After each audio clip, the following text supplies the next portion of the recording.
We're here with the African Gray Parrot program in the Congo, and this is a really great story. It's a story of hope for this species that has been decimated by poaching. There's 40,000 of these African Gray Parrots that are being removed from the wild every year. So we're going to grab these guys first, and then we'll put them in the crate, we'll band them, weigh them, and then move them out, and then this will be our examination.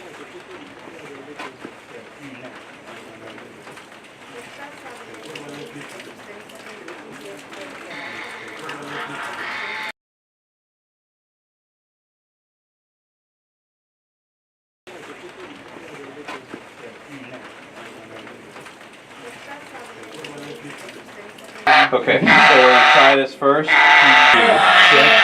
we pull the pine? C'est ce que là-dessus, il n'est pas aussi évident.